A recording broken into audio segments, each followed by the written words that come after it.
Okay, hello friends, this is Adesh and welcome to Avatar academy. Discuss करेंगे UP TET के syllabus को, ठीक है ना। यूपी टेट में मैथ जो आता है, तो सबसे पहला जो है चैप्टर हम लोग संख्या पद्धति से स्टार्ट करने वाले हैं। तो जिस किसी ने भी अभी वीडियो को लाइक नहीं किया है तो वीडियो को प्लीज लाइक कर लेना, शेयर कर देना अपने सारे दोस्तों को और सब्सक्राइबर करके रख लेना, ठीक है। देखो, संख्या पद्धति सबसे पहले समझते हैं हम लोग। संख्या पद्धति में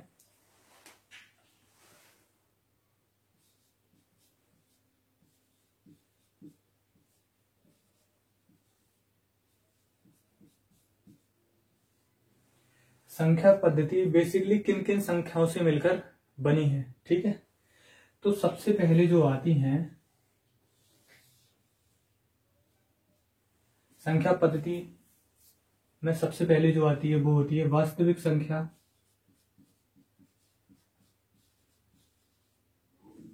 वास्तविक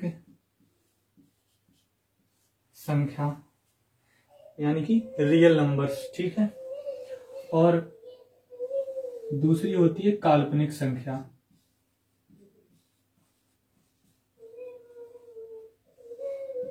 दूसरी क्या होती है? काल्पनिक संख्या। सिलेबस आपको पता होगा सारे दोस्तों को, ठीक है। जितने भी हमारे भाई बंधु बहन वगैरह जुड़ी हुई हैं हमसे, तो सारे लोगों को पता होगा। अब वास्तविक संख्याएं क्या होती हैं? वास्तविक संख्याएं वो होती हैं जिन्हें हम ग्राफ पर दर्शा सकते हैं, ठीक है, रेखा ग्राफ पर दिखा सकते हैं। और काल्पनिक जो संख्याएं होती हैं जिन्हें हम रेखा ग्राफ पर नहीं दिखा सकते हैं, ठीक है। तो सबसे पहले लिखेंगे वास्तविक संख्याओं की डेफिनेशन। देखिए, वास्तविक संख्या डेफिनेशन होती है ऐसी सभी संख्याएं, यानी कि सभी, ठीक है, यानी कि जीरो को भी इंक्लूड करेंगे उसमें हम, ठीक है, सारी संख्याओं को, सभी संख्याएं जिन्हें रेखा ग्राफ पर लिखा जा सके, ठीक है, वास्तविक संख्याएं कहलाती हैं। अब ये रेखा ग्राफ क्या होता है? तो रेखा ग्राफ ऐसी आपने लाइन पढ़ी होगी अंकगणित में क्लास 6 में। ये बीच में होता है 0, इस तरफ सारे प्लस वाले होते हैं, 1 2 3 4, यहां बढ़ते बढ़ते अनंत तक, ठीक है। और इसके बाईं ओर -1 -2 -3 -4, ठीक है। और ये भी माइनस अनंत बार, कितनी? माइनस अनंत बार, ओके। अब देखते हैं काल्पनिक संख्या, और इसमें कोई भी आ सकता है। जैसे देखो, 0 है, 0 और 1 के बीच में, जैसे पॉइंट में भी कुछ संख्याएं हैं, 0.1 0.2 0.3, तो वो भी हमारी ग्राफ रेखा पर ही दिखाई देंगी ना, रेखा ग्राफ पर ही दिखाई देंगी। तो वो भी कैसी हैं? वास्तविक संख्याएं हैं। जैसे 5 25 √4/49 1.729 3 सही 1/4 यानी कि 3.5, ठीक है। 1/4 क्या होता है? आधा होता है, तो 3.5, 4/3 √7 भी आ जाता है, और रूट के अंदर 59। जितनी भी आप लिख सको वो सारी संख्याएं कैसी होती हैं? वास्तविक संख्याएं, रियल नंबर्स होते हैं जो हमें रेखा ग्राफ पर लिख सकें। वो कैसे होते हैं? रियल नंबर्स होते हैं। अब देखते हैं काल्पनिक संख्या। देखो, काल्पनिक संख्या ऐसी संख्याएं जिन्हें रेखा ग्राफ पर ना लिखा जा सके, काल्पनिक संख्याएं कहलाती हैं। जिन्हें हम लोग रेखा ग्राफ पर नहीं लिख सकते हैं, वो वैसी संख्याएं क्या कहलाती हैं? काल्पनिक संख्याएं कहलाती हैं। और जिन्हें हम रेखा ग्राफ पर लिख सकें, वैसी संख्याएं क्या कहलाती हैं? वास्तविक संख्याएं कहलाती हैं। तो देखो, वो संख्या कौन कौन सी होती हैं जो लिख नहीं सकते हैं? तो देखो, आपने देखा होगा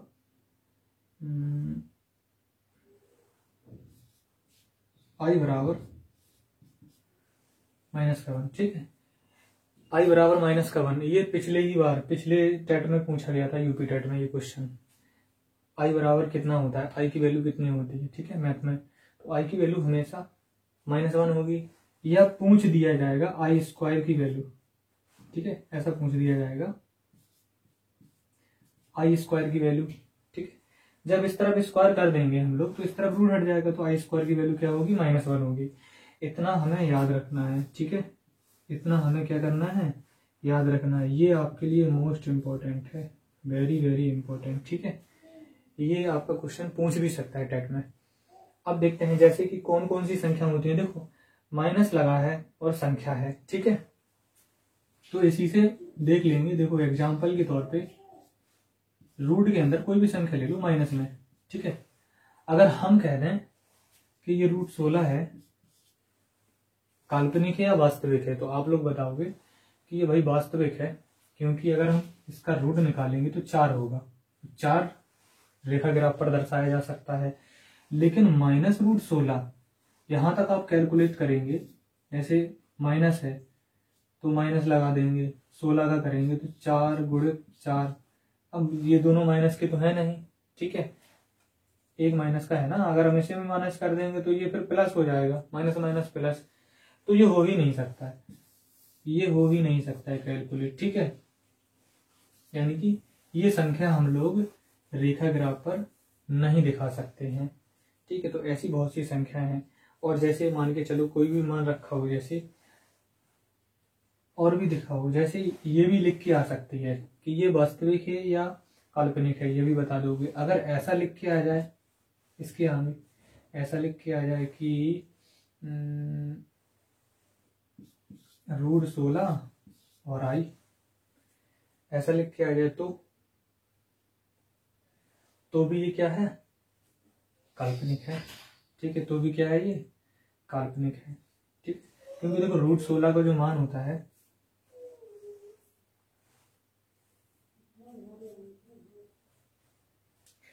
देखो ये काल्पनिक कैसे है, देखो जैसे ये है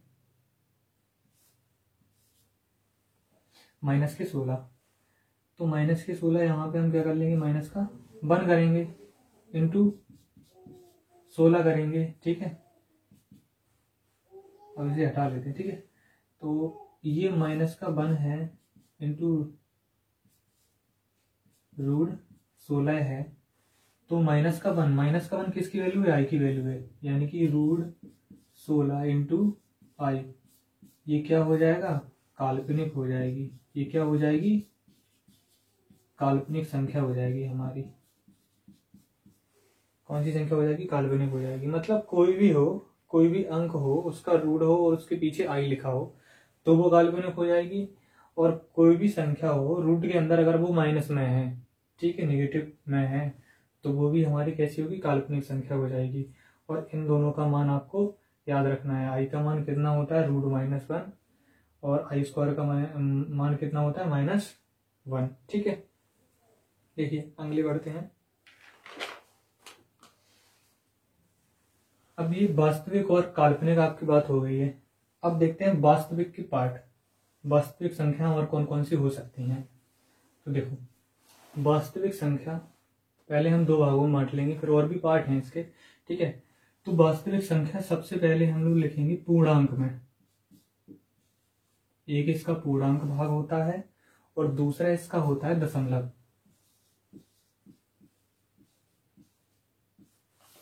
डेसिमल वाला, ठीक है। पूर्णांक को क्या बोलते हैं इंग्लिश में, पूर्णांक को बोलते हैं इंग्लिश में इंटीजर, ठीक है। अब देखते हैं पूर्णांक क्या होते हैं। पूर्णांक जो मैंने आपको रेखा ग्राफ पर दिखाया था ना, ऐसा पूर्णांक होता है। एग्जाम्पल के तौर पे ऐसे लिख लेना, 0, फिर होगा 1, फिर होगा 2, फिर होगा 3, फिर होगा 4, डॉट डॉट डॉट करके अनंत तक, ठीक है।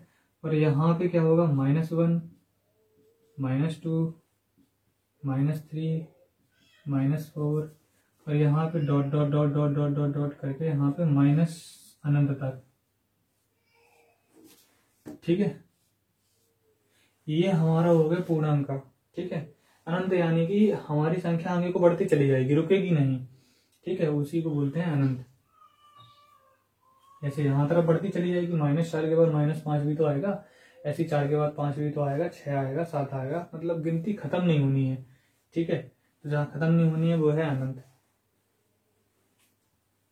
अब देखो तो इसमें कुछ धनात्मक पूर्णांक भी होते हैं। धनात्मक यानी कि जिनके आगे पॉजिटिविटी आती है, पॉजिटिव का चिन्ह लगा होता है।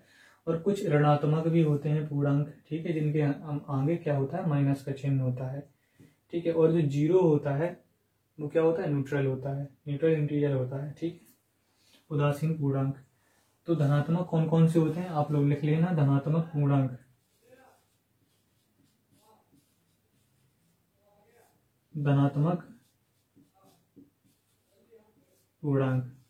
धनात्मक पूर्णांक क्या होंगे, 1 होगा, 2 होगा, 3 होगा और अनंत तक मिलेंगे ये हमें। ठीक है, अनंत तक तो मिलेंगे ना धनात्मक। ऐसे ही हमारे पास ऋणात्मक होंगे,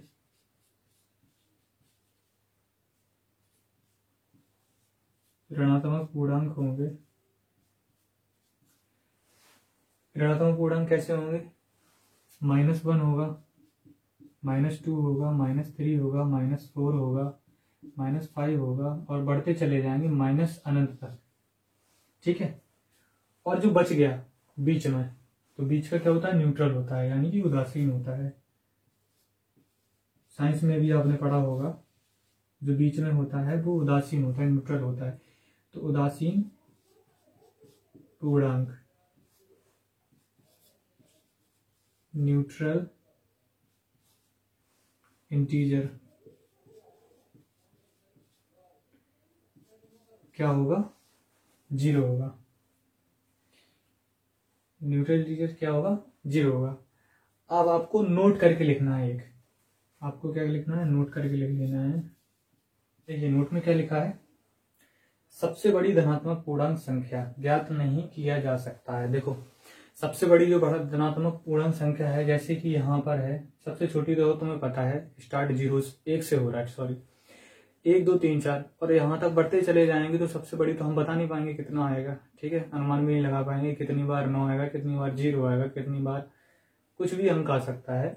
तो सबसे बड़ी जो धनात्मक पूर्णांक संख्या है वो हम लोग पता नहीं लगा पाते हैं। ठीक है, बता नहीं पाते हैं, लेकिन सबसे छोटी धनात्मक पूर्णांक संख्या 1 होती है, ये आपको याद रखनी है। ठीक है, सबसे जो छोटी होती है वो 1 होती है, लेकिन सबसे बड़ी हम बता नहीं पाएंगे। ठीक, क्वेश्चन में अगर दिया जाए 4 ऑप्शन दिया जाए, चारों संख्याएं लिख दी जाए और पूछ दिया जाए कि इनमें से कौन सी बड़ी है, तो हम बता देंगे। लेकिन अगर ऐसा पूछ लिया जाए कि भाई बताइए कि कौन सी बड़ी संख्या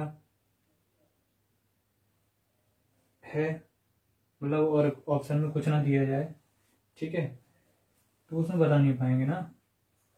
और इसी प्रकार सबसे बड़ी ऋणात्मक पूर्णांक संख्या -1 होता है। अब ये देखो यहाँ पर क्या है, कंफ्यूजन नहीं होना है, जो 1 है ना वो छोटा होता है धनात्मक में। ठीक है, और ऋणात्मक पूर्णांक में जो -1 होता है वो सबसे बड़ा होता है। ठीक है, वो सबसे बड़ा होता है। जैसे ही आप -1 से -2 पे आएंगे, ये छोटी होती चली जाएगी इससे। ठीक है, आगे को बढ़ते चले जाएंगे तो छोटी होगी, और बैक को आएंगे तो बड़ी होगी। इसमें क्या होगा, ये छोटी होगी, आगे को बढ़ते चले जाएंगे तो बड़ी होगी। ठीक है, तो छोटे बड़े में कंफ्यूजन ज्यादा नहीं होना है। ये छोटी होती है, इसके आगे जाएंगे तो बड़ी, और ये बड़ी होती है, इसके आगे जाए तो छोटी। ठीक है, तो सबसे छोटी तो हम पता नहीं कर पाएंगे माइनस में। ठीक है, लेकिन हम सबसे बड़ी हम बता सकते हैं, कौन है, -1 है। ठीक है, और इंटीजर यानी कि ये पूर्णांक है, पूर्णांक को हम लोग आई या जेड से प्रदर्शित करते हैं, यानी कि आई बराबर कुछ दिखाएंगे या जेड बराबर दिखाएंगे आपको। ठीक है, अब देखो आगे की, अब दशमलव वाले को समझते हैं हम लोग। तो देखो दशमलव के बेसिकली 2 पार्ट मैं बताता हूं आपको। पहला जो पार्ट होता है वो होता है शांत दशमलव प्रसार। ठीक है, कौन सा होता है, शांत दशमलव प्रसार।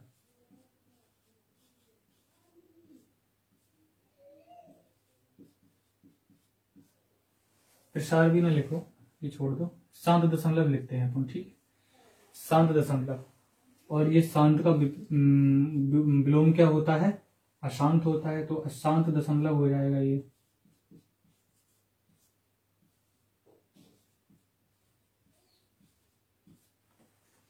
अशांत दशमलव हो जाएगा ये। ठीक है,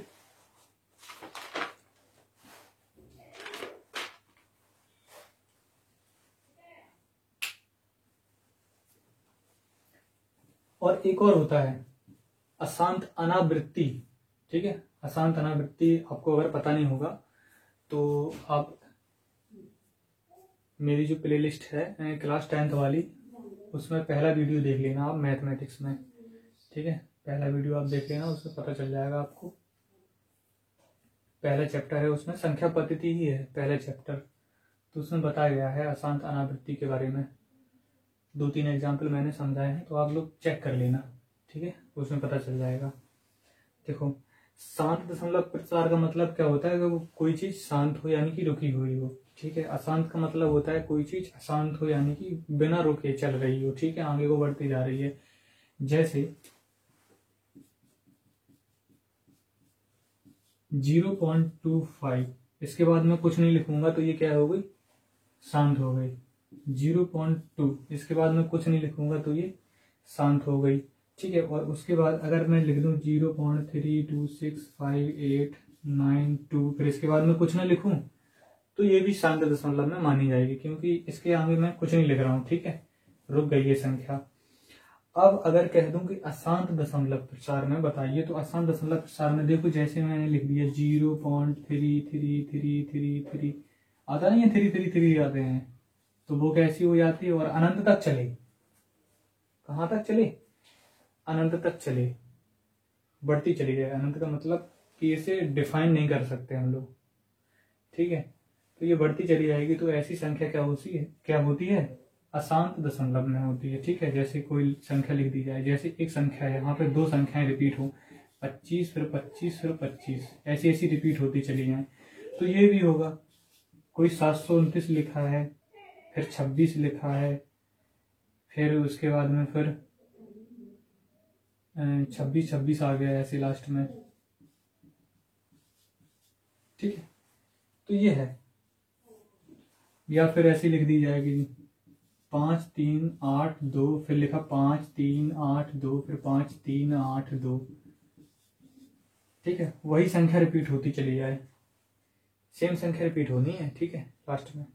तो ऐसी संख्याएं क्या कहलाती हैं, ऐसी संख्याएं कहलाती हैं हमारी अशांत दशमलव प्रसार में चली जाएंगी। हमारी कैसी संख्याएं, ऐसी संख्याएं। तो आप लोग एक नोट लिख लेना, और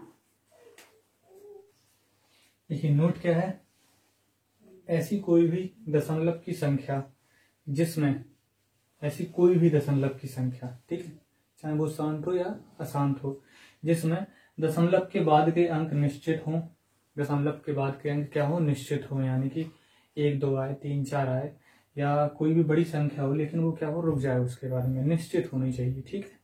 निश्चित हो तो उन्हें शांत दशमलव प्रसार में कहते हैं, शांत दशमलव कहते हैं। तथा दशमलव के बाद, यहाँ पे जैसे दशमलव के बाद के अंकों की संख्या निश्चित ना हो, मतलब बढ़ती चली जा रही है, रुकने का नाम नहीं ले रही है, अनिश्चित तौर पर हो, तो उन्हें क्या कहते हैं, अशांत दशमलव कहते हैं। इतनी बात आपको समझ में आ गई होगी, ठीक है। अब देखो आपका क्या हो गया है, पूर्णांक हो गया है, दशमलव हो गया है, वास्तविक संख्याओं में आपने थोड़ा बहुत जाना है, और काल्पनिक संख्या में जाना है, ठीक है। तो गाइस अभी आपको वीडियो अच्छा लगा हो तो लाइक करना, शेयर करना अपने दोस्तों को, ठीक है। आगे देखते हैं, अब परमेय और अपरमेय संख्याओं के बारे में देखते हैं। परमेय और अपरमेय संख्या बेसिकली वास्तविक संख्याओं में आती हैं, ठीक है, तो उनके बारे में भी अध्ययन करते हैं। देखिए वास्तविक संख्या, अच्छा इसमें परमेय संख्या और अपरमेय संख्या पढ़ेंगे। तो परमेय संख्या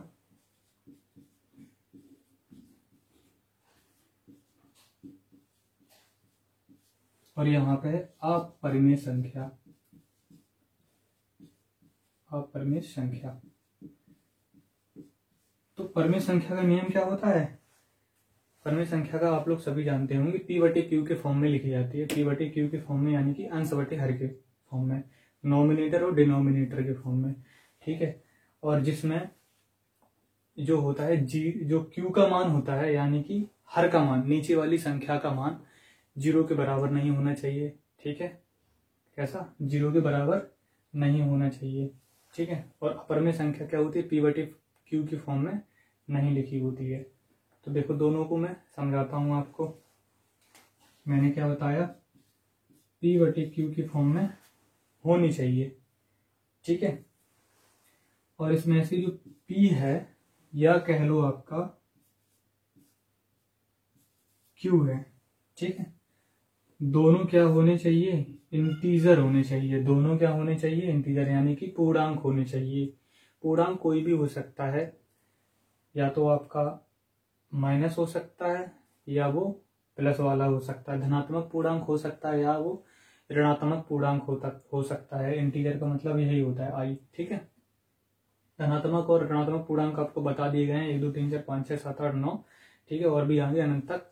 और नेगेटिव वाले जो इंटीजर होते हैं वो क्या होते हैं, -1 -2 -3 -4, इससे आगे तक, ठीक है। और उदासीन वाला मैंने अभी लिखा नहीं है, ठीक है। तो उदासीन का क्या है, इसमें मैटर की Q का मान 0 के बराबर नहीं होना चाहिए, ठीक है। Q का मान, जो Q का मान है वो 0 के बराबर नहीं होना चाहिए। इंटीजर तो हो Q, ठीक है, लेकिन 0 के बराबर ना हो। वो माइनस में लिख दिया जाए तब भी चल जाएगा, P/Q के फॉर्म में, ठीक है। प्लस वाली संख्या में लिखा जाए तो भी चल जाएगा, लेकिन वो उदासीन इंटीजर नहीं होना चाहिए, ठीक है। यानी कि Q का मान 0 के बराबर नहीं होना चाहिए। तो इतना आप लोग नोट डाउन करके लिख लेना, ठीक है। इतना आप लोग क्या कर लेना, नोट डाउन करके लिख लेना। अब देखो अपरमेय संख्या, अपरमेय संख्या में हमें बेसिकली 3 चीजें याद रखनी है, ठीक है। अपरमेय संख्या क्या होती है, किसी भी संख्या, किसी भी ऐसी संख्या जिसका रूट तोड़ा ना जा सके, ठीक है। जैसे रूट में 4 लिख दूं तो इसका तो हम लोग निकाल लेंगे 2, और 2 क्या है, 2 के नीचे जैसे ही हम 1 लगाएंगे तो ये क्या हो जाएगी, परमेय संख्या, यानी कि ये अंश बटे हर में है और Q का मान 0 के बराबर नहीं है, ठीक है। तो ये तो इसमें चला जाएगा, लेकिन ये अपरमेय संख्या है क्योंकि हम 7 का गुणनखंड नहीं कर सकते हैं, इसके फैक्टर नहीं बना सकते हैं, ठीक है। तो √7, √5, √11, ठीक है, कैसे हो जाएगा 13 ETC, ठीक है, इत्यादि। तो इतने सारे होते हैं। और सेकंड देखो, ये आपका पूछा गया है टेट के एग्जाम में, पाई,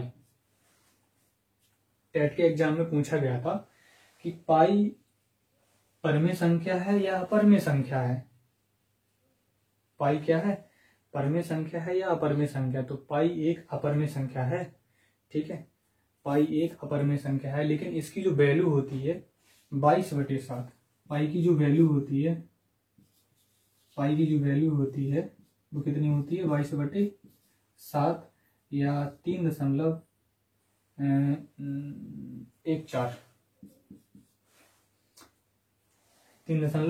तो देखो 22/7 ये होगी परमेय संख्या। अगर दिखाया जाए 22/7 परमेय संख्या, परमेय संख्या, तो ये परमेय संख्या होगी।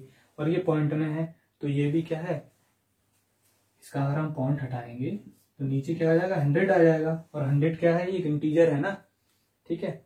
0 है लेकिन भले आगे 1 है, ये 100 है ना, तो 0 नहीं होना चाहिए Q का मान, बस कुछ भी हो, 1 के ऊपर हो, 100 हो, तो ये क्या है, परमेय संख्या हो गई। तो ये भी परमेय संख्या हो जाएगी। अब आते हैं पाई की वैल्यू पे, ठीक है, पाई के ऊपर, ठीक है।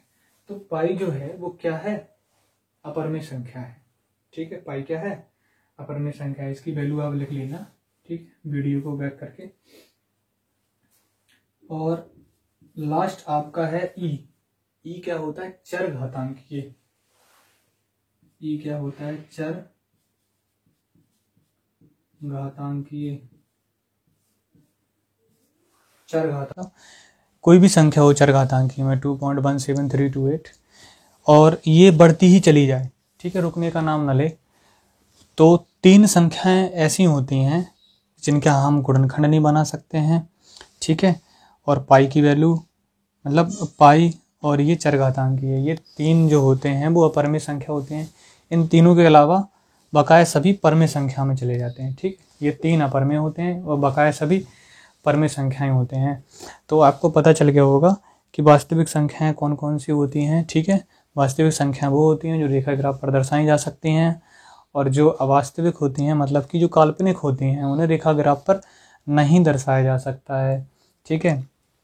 आई की वैल्यू भी पता है, रूट के अंदर -1 होता है, और किसी भी संख्या का अगर रूट करके उसके पीछे आई लगा दिया जाए तो वो भी कैसी होती है, काल्पनिक संख्या होती है, ठीक है गाइस। तो आपको अगर वीडियो अच्छा लगा हो तो लाइक करना, अपन दोस्तों को शेयर करना, जितने भी साथी हैं जो यूपी टेट की और सुपर टेट की जो तैयारी कर रहे हैं, तो उन्हें बेसिक नॉलेज कम से कम हो जाए इस चीज़ के बारे में। अगर बेसिक नॉलेज नहीं है, मैथ थोड़ा कमज़ोर है, मैं बेसिक से ही बताऊंगा, छोटी छोटी चीज़ें आपको बताऊंगा, सिखाऊंगा, जिससे कि आपका मैथ में दिक्कत ना हो। मैथ में जब दिक्कत नहीं होगी तो हमारे पूरे पूरे अंक आएंगे, ठीक है ना। तो मिलते हैं इसके अगले वीडियो में, तब तक के लिए आप लोग बने रहना हमारे साथ अवतार अकेडमी पर। ओके।